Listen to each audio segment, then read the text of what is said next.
Boss! Boss, come meet me.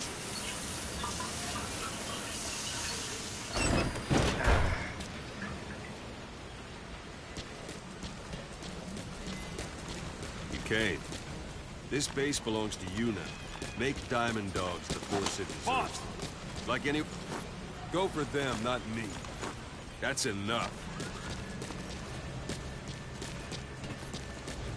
Like any organization... Hang on a minute, boss. I'm not finished yet.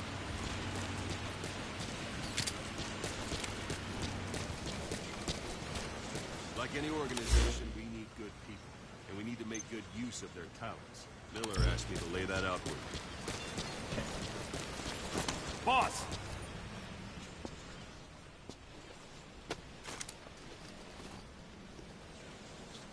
Start bringing people in, use this. It's a Fulton recovery device. When you're in the field, use it to extract any soldiers or prisoners you want back here. We'll see if we can't persuade them to join the ranks of Diamond Dogs.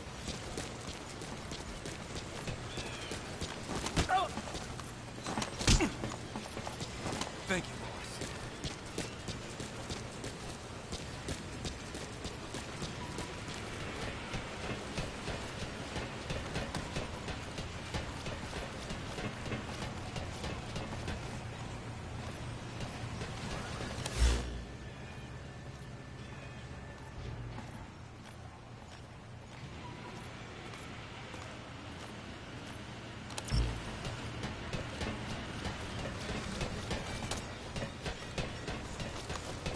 Boss!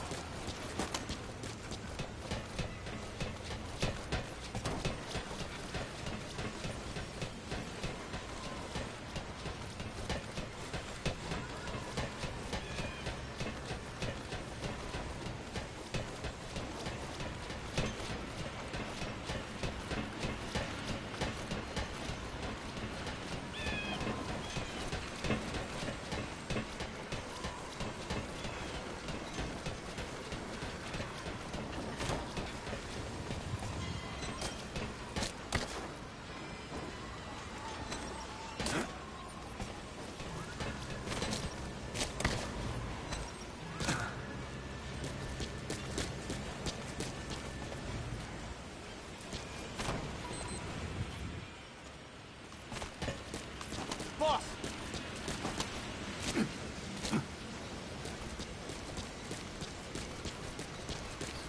Go on. Test it out on the staff here. Anyone you want. Boss! First, put him to sleep. You have a tranquilizer gun, don't you?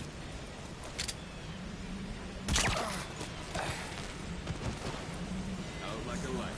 Now approach him and extract him. Good.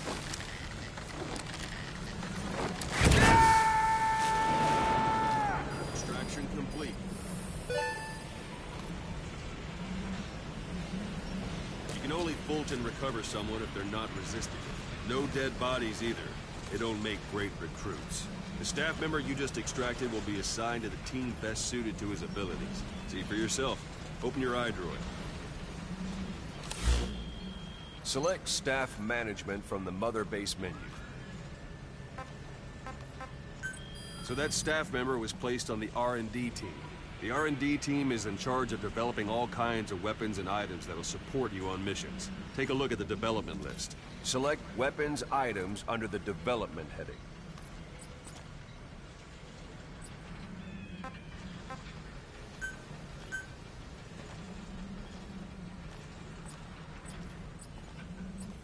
What's wrong? Go back to the Mother Base menu. Select weapons items under the development heading.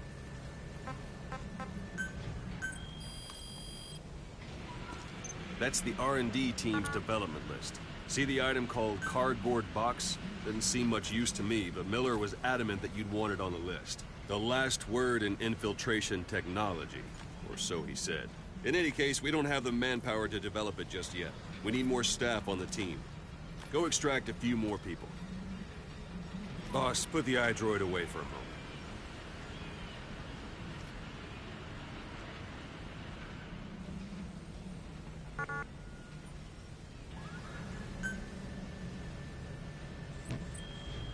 Boss, put the iDroid away for a moment.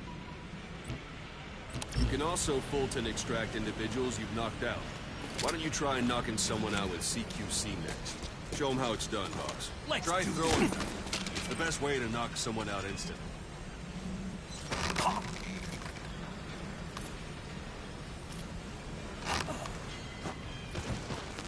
I suppose that works too. Good.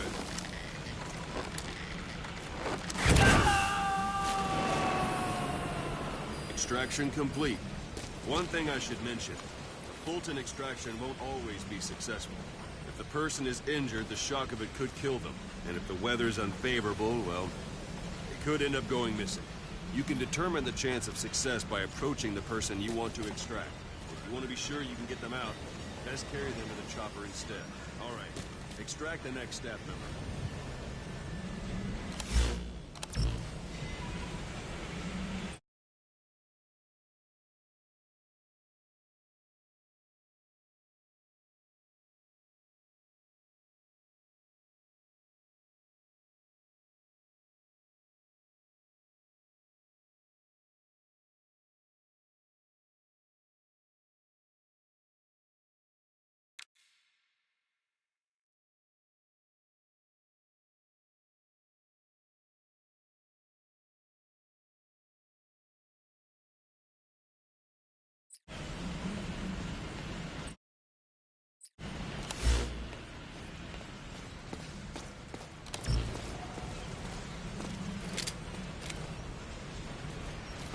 Pull any punches. If there are multiple adversaries nearby, perform CQC on them in quick succession. This allows you to take them all out before any of them can strike back.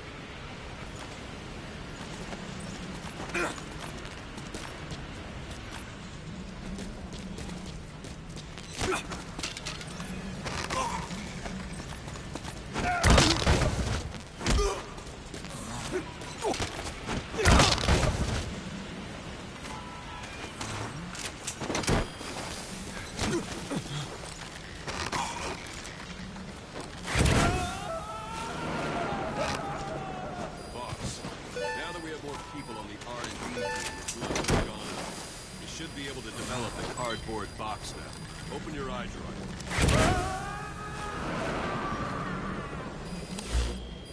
Select Weapons Items under the Development heading. Now select Cardboard Box and start development. Just be aware that development has finished. You can have the support unit supply you with weapons and items you've developed. Think of it as your own personal delivery service.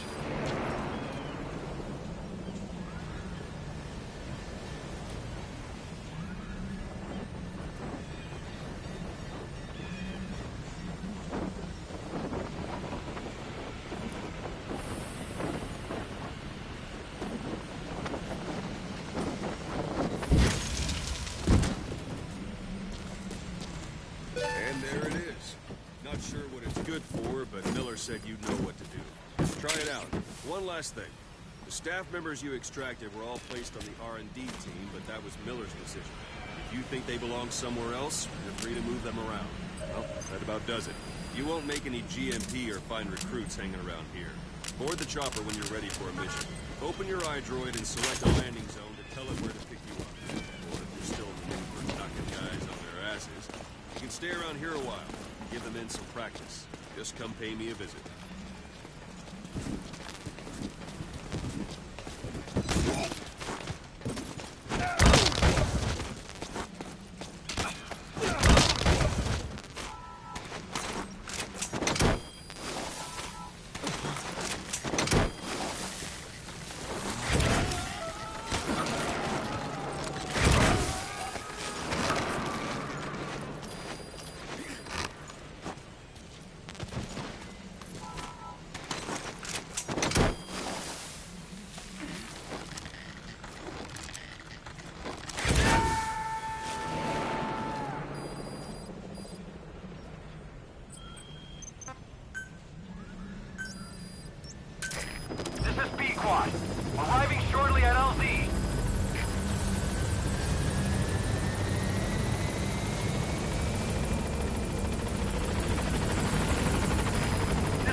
On station at LZ!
Boss, I know you haven't been back long, but I've prepared a list of missions for you.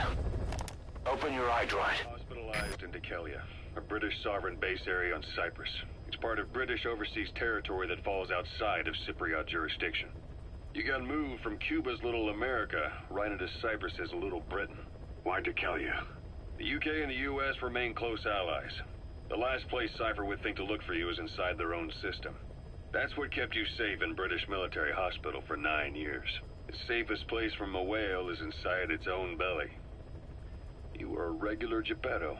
Well, it wasn't Pinocchio who led me out to safety. So who was that guy? Cypher went so far as to attack British territory, burning their own ally. That's how badly they wanted you dead. He said I was in a British military hospital. But the doctor had a Greek accent. They hire locally. Easier to trust them. Dekelia is also home to Greek Cypriots, after all.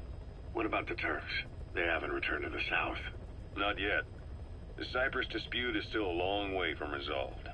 The country is just as split as it was in '74. Turkish Cypriots in the north, Greek Cypriots in the south. Between them, the Green Line, the UN established. And Dekelia sits right on top of it. It does. Part of the buffer zone between the two groups. Another reason it was the perfect place to hide you. Easy to spot any outsiders snooping around. So how do things stand? Now, last year, the Turks declared that the Turkish Republic of Northern Cyprus is an independent state, though it's only Turkey that recognizes it. In the past, the Greeks and Turks lived side by side in the same villages. There are reasons to fight. Those came from the outside. Greece, Turkey, Britain, America, they all have their own stake in pitting the two sides against each other. But once you spark something like this, it's impossible to control. Both sides build up grudges like debt, without the foresight to see that each act of revenge just fans the flames, and then it's too late for other nations to rush in with peace talks. The embers keep on smoldering. Each nation's arrogance only breeds anarchy. The world is paralyzed by this hunger for revenge. Cyprus is no different.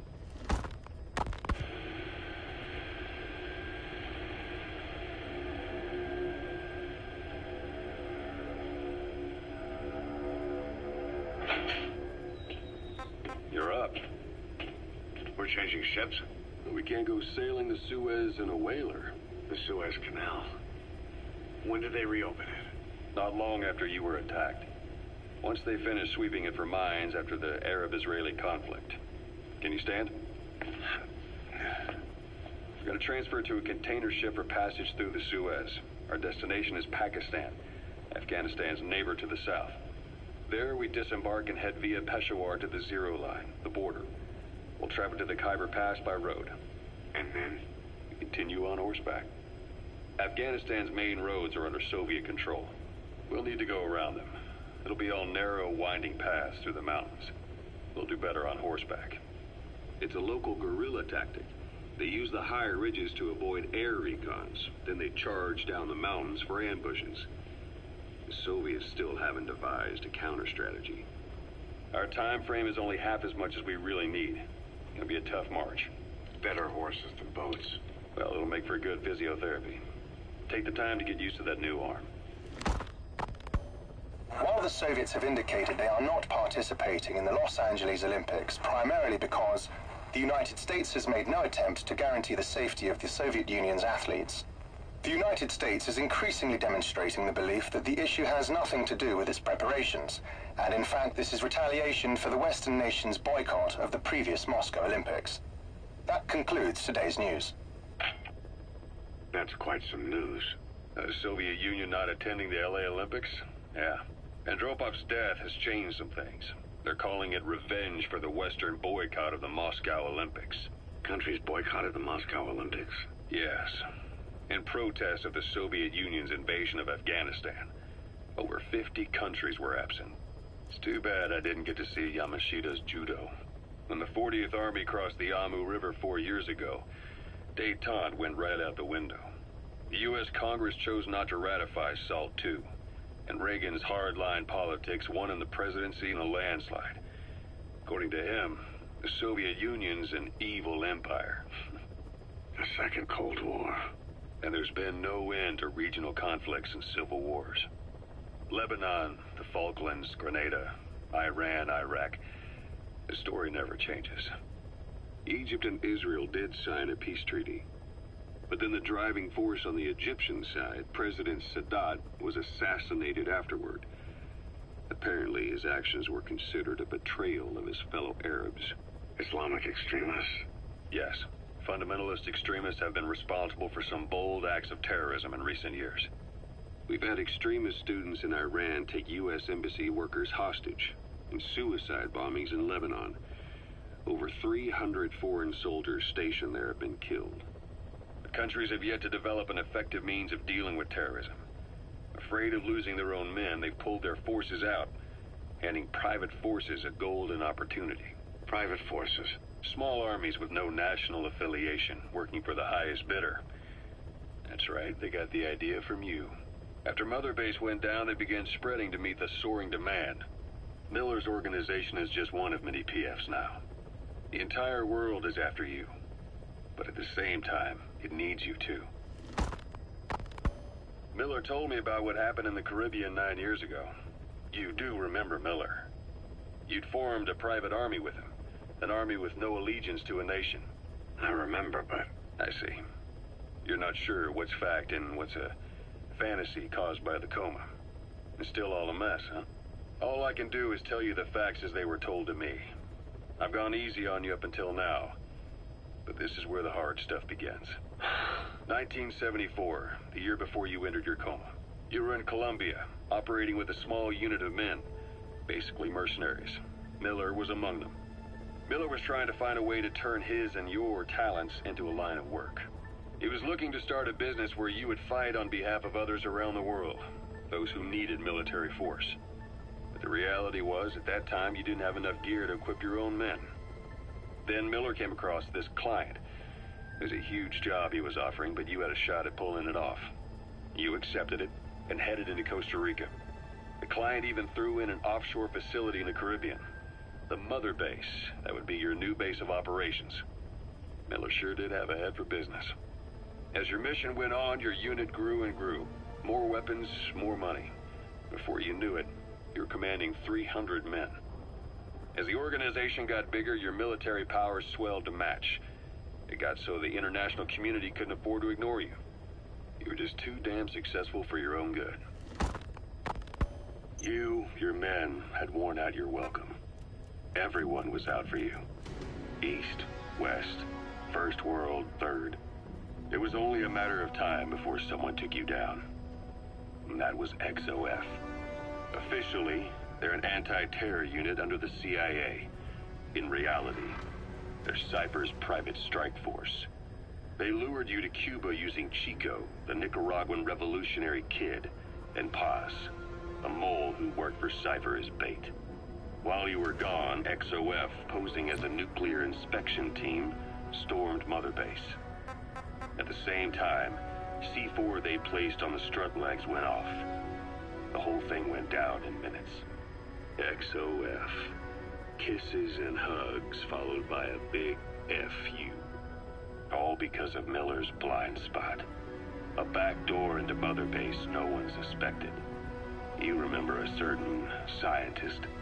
Huey was responsible for bringing the inspection team on board, giving the enemy a perfect opportunity to hit you at home. You were returning from Cuba when it happened. Mother Base came damn close to taking you with it into the Caribbean. Those of your men out on assignment returned right away. They refused to believe the wreckage in the water they found was Mother Base. But they checked the coordinates again and again, until reality finally settled in.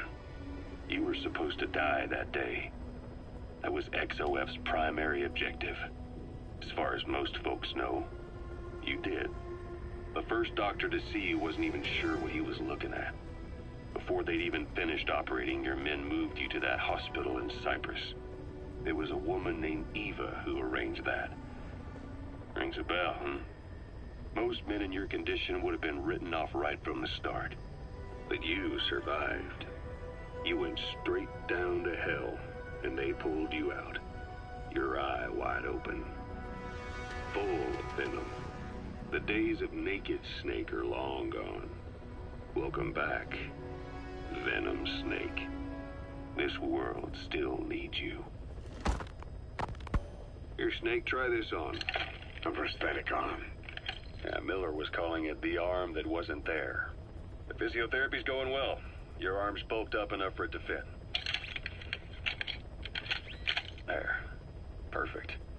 A little time with it, and it'll work better than the real thing. What do you think?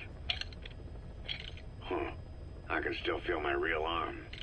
Well, you better get used to this one quick. You have any pain? Every now and then. Where? My fingertips. My left fingertips. Sounds like phantom pain. Your brain still remembers your old hand. Yeah. What about your vision? Can you see okay? Yeah, at the moment. The shrapnel in your skull is pressing on your optic nerve. I'm told any hard impact could have an effect on your visual cortex.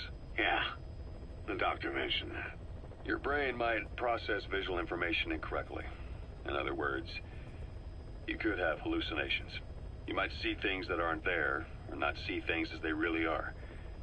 You experience any of that? I think so. When? Right after I wake up. Colors look faded. Colors, huh? Well, that's not a major concern in and of itself, but it could mean the difference between life and death in the field. You'll need to watch out for that. I will. All right. You should continue your physio. We'll be arriving soon. It's the last chance you'll get.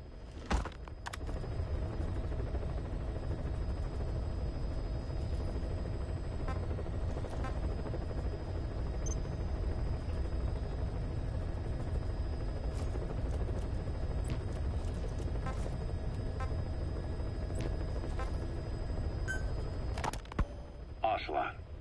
I hear they started calling you Shalashaska in Afghanistan. What's that about? You know the term Sharashka? It's slang for a suspicious, hastily thrown together organization. The word became associated with a type of forced labor facility in the Soviet Gulag system. OKB scientists and engineers who'd been convicted of crimes were sent to a Sharashka for forced R&D. The Sharashkas were supervised by Lavrenti Beria of the NKVD, the secret police, under the official name 4th Special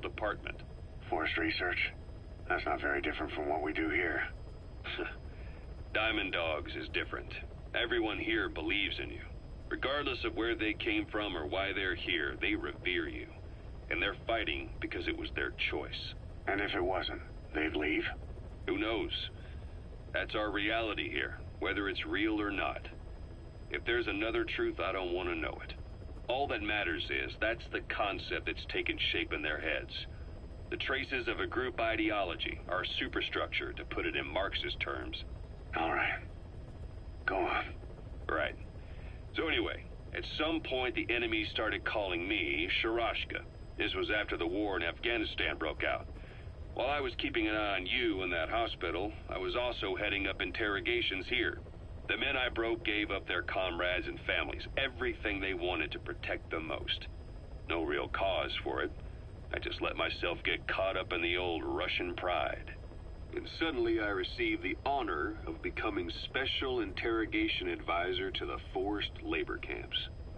But the more men I interrogated, the more people saw me as just that, the interrogator. It helped cover my real objective of keeping you safe. You went that far for me? Far enough to keep you alive. I ended up being pretty well known among the Afghan guerrillas. Some of them would have seen me on the battlefield, and that's how I got the second half of the name. Shashka. It's a sword, a type of saber from the Caucasus. Russian dragoons and Cossacks carried them into battle. Now, the Russian Empire had a general by the name of Fyodor Arturovich Keller. His bravery earned him the nickname Russia's Greatest Shashka. Someone must have known about that, because somewhere along the line, Shashka got stuck on the end of Sharashka.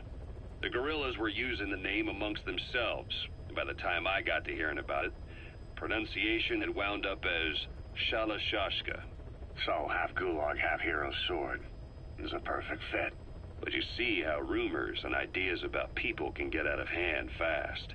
Once you create a character and put it out there in public mind, it warps and twists with every baseless rumor. And before you know it, all people see are phantoms. In my case, it works out just fine. I'm plenty used to working under aliases.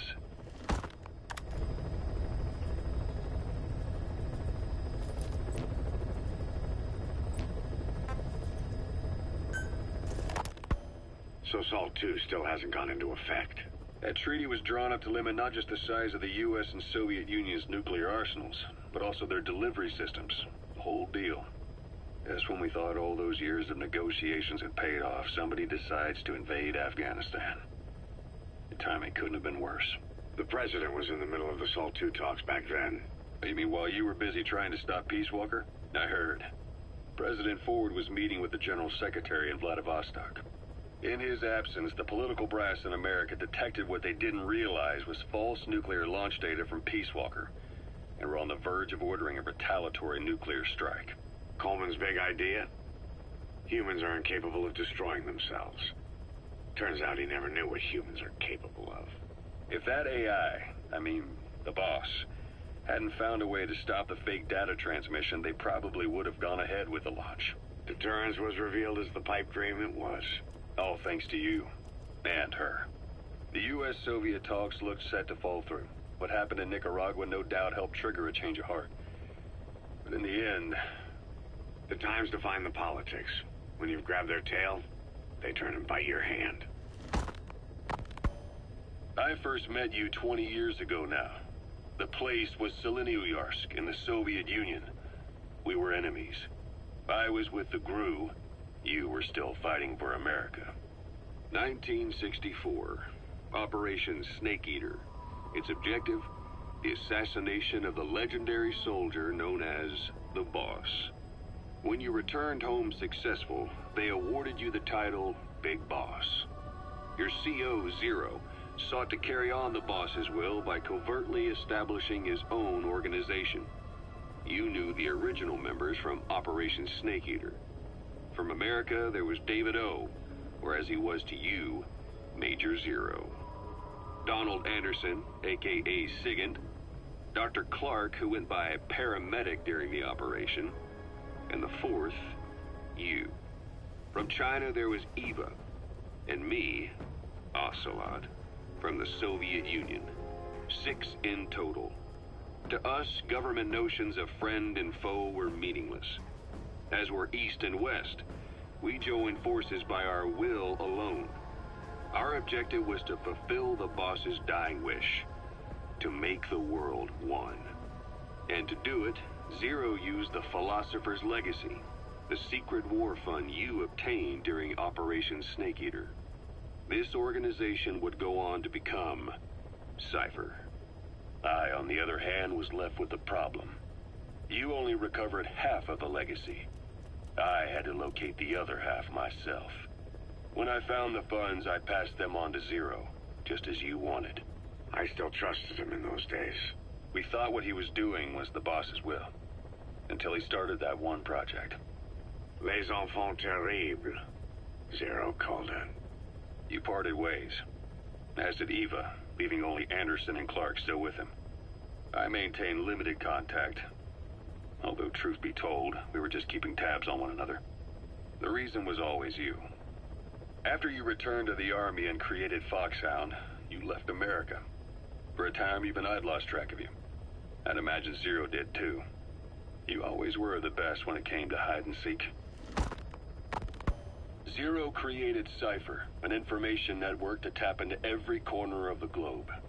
Woven together, Cypher's arteries make the world just one big organism. And that's not all. It also monitors the thorn in Zero's side. That's you, tracking your coordinates wherever you might go. The further you strayed from your roots, the larger Zero became. It's as if he was trying to close the gap between you. But before long, he disappeared from public life. Only a few people had direct contact with him. For a time, I was one of them. Then a year after you fell into your coma, he slipped out of sight entirely. Since then, nothing. No photos, no recordings, not even a reliable rumor as to his whereabouts. I tried every method I could think of, but Zero was gone. Freed of his control, his creation, his power continued to grow. Cypher is a great beast, and Zero was its spine. But even without him, it's endured, evolved.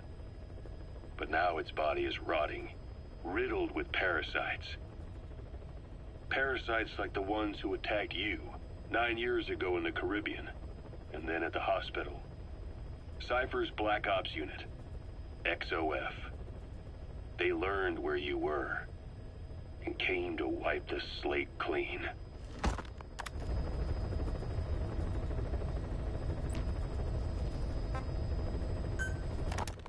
Christmas Eve, 1979.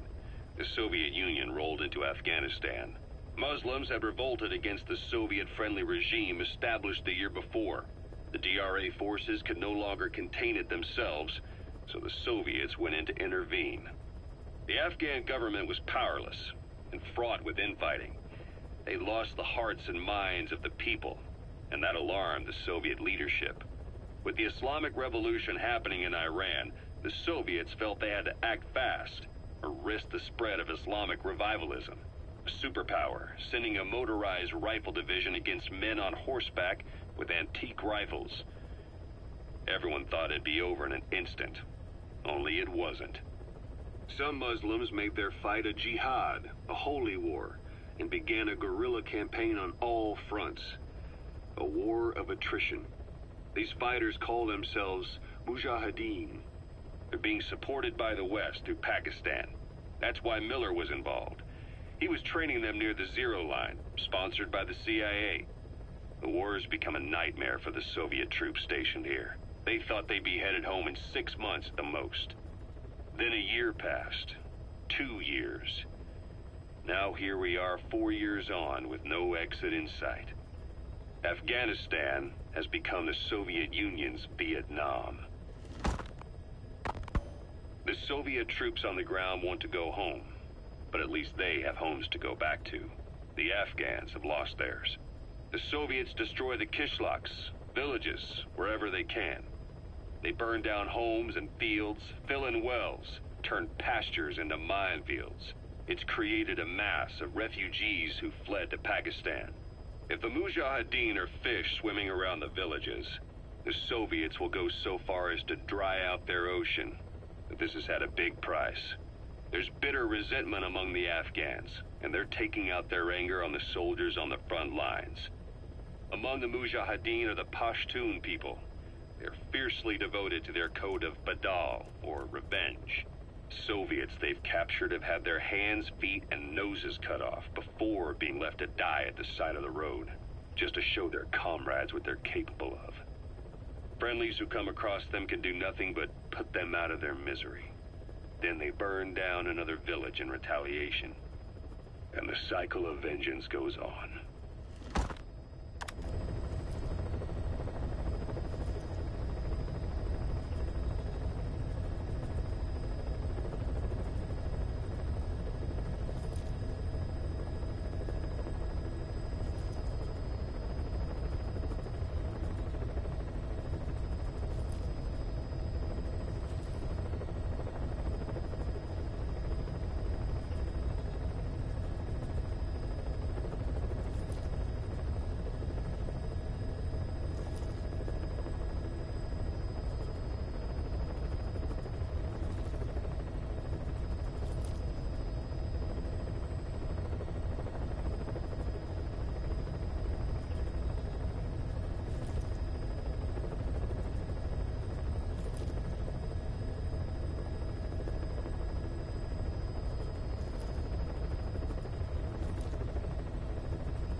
Snake, I wanted to ask you about the man on fire.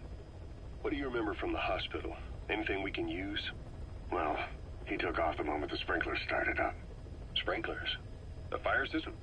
And when he got sprayed with water from the burst pipe, it slowed him down.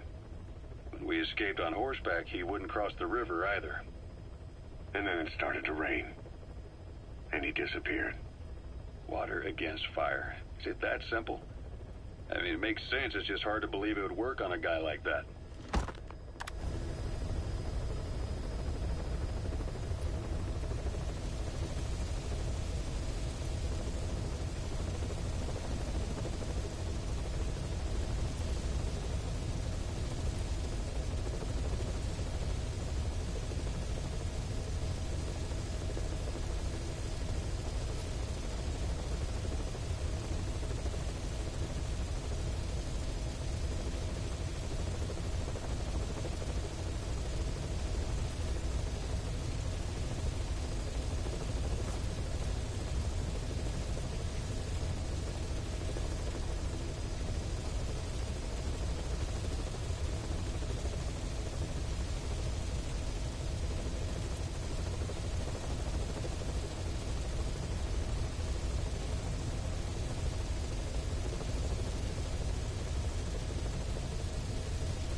I've taken the job offers Diamond Dogs has received and made a list of those I want you to consider. Which ones you accept is your call. The objectives of the missions I've added are prisoner rescue, facility sabotage, and high-value target elimination. Probably all a walk in the park for you, but they should help you get back on your feet. I put the mission details on a cassette tape. Refer to it if you decide to accept the mission. We'll receive GMP for completing missions, and extracting soldiers and prisoners will boost our ranks. Building up Mother Base is the first step to achieving our goal. If that means wet work, so be it. We're gonna have to get our hands dirty. I hope you're rested up, because we're not stopping. Not until the pain is gone. The future of Diamond Dogs is in your hands. We're counting on you, boss.